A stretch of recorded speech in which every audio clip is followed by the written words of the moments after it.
I can't believe that the basketball world is just now starting to catch on to the finessing of Paul George, aka Playoff P, aka Podcast P. Listen, I get it. I was young once too. Paul George was my first favorite NBA player, but I grown and I saw through his ways early. It's a reason why all the new NBA kids coming into the league today think he's the GOAT. Paul George is the ultimate Instagram, YouTube, TikTok hooper. His game is made for this new generation. The short attention span hoopers who are addicted to their phones and clips and highlights. One thing about that boy Paul George, he always gonna give you 2 or 3 smooth ass moves per game that if you slow it down just right to 0.25 speed, throw some old school music on it and put it on TikTok, the views going up.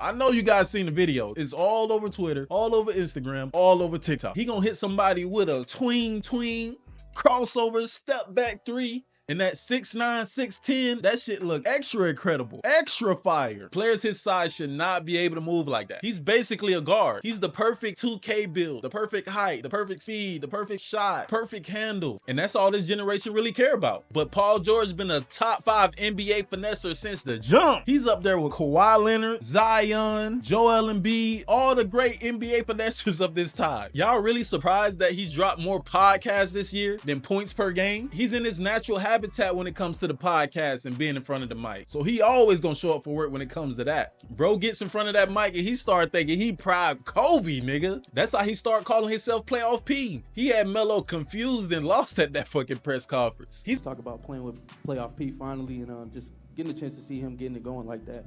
That's his name? Playoff. That's the new name? I don't know. I'm gonna let Russ answer that one. Playoff P. When he's aggressive, man, it changed the game for us. He's been a regular season contract year bandit since the Indiana Pacer days. Once that money about to be on the line, that boy turned into the best version that his current team has ever seen. You don't believe me? Let's just go through the stats. 2013, 2014. Right before his rookie extension was about to be up with the Indiana Pacers, he plays the most games he ever played with the Pacers and averages the most points he ever scored with the Pacers. Becomes an All-NBA player and All-NBA defensive player and signed a 5-year, $91.57 million maximum contract extension with the Indiana Pacers. 2016-2017, he plays another 75 plus games and averages again the most points per game he ever averaged with the Indiana Pacers. Dries up his price and gets traded to the OKC Thunder for Victor Oladipo and Domantas Sabonis. Not even a year later, bro tears up the last year of his contract and signs a 4-year, $136.9 max contract with the OKC Thunder.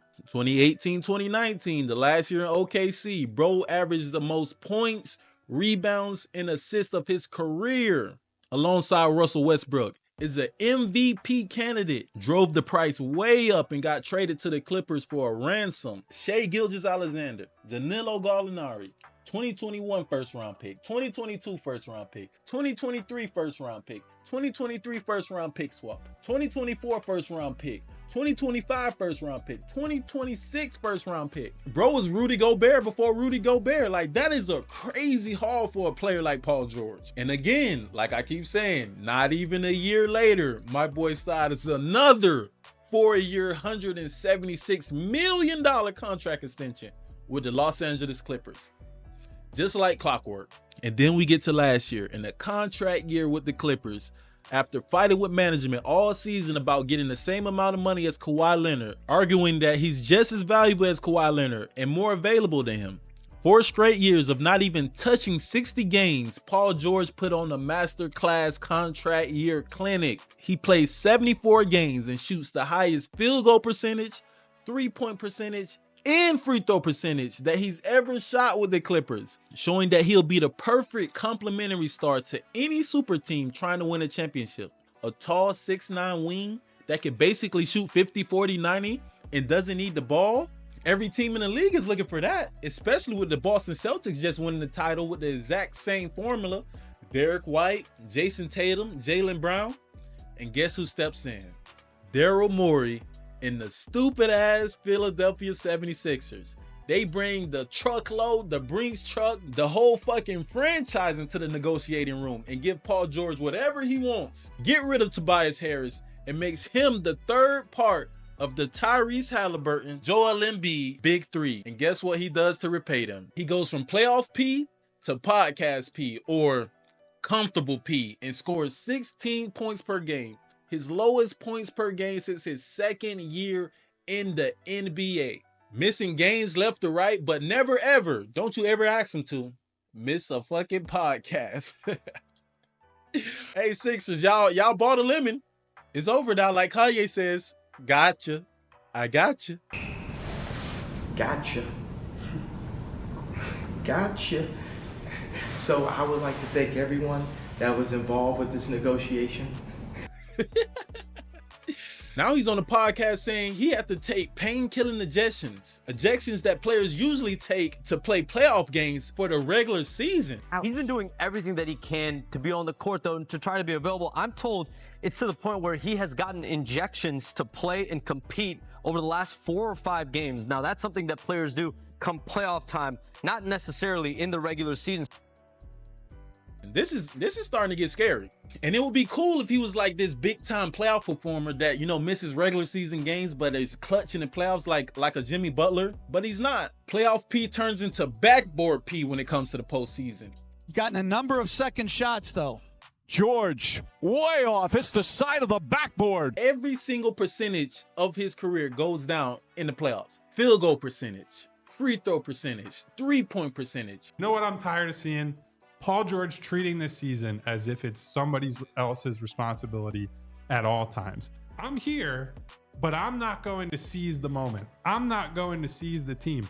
I'm going to let other guys try and fail. And I'm present, but I don't actually really care whether we win, whether we lose, whether I shoot 8 shots, whether I shoot 20 shots. I'm just here, right? I'm along for the ride. He is acting as if he is a role player, just content to be on an NBA roster, making $50 million a year. I don't so much care about how much money these guys make. To me, it is always about when you get that type of deal, when you agree to be a core member of a team, you have a responsibility to the other guys. That guy just flat out does not want the responsibility. You can see it in his actions. You can see it all over the floor. I've been trying to tell niggas for years about him, but the silky smooth game and highlights is just too much for niggas to overcome at this point. Nice.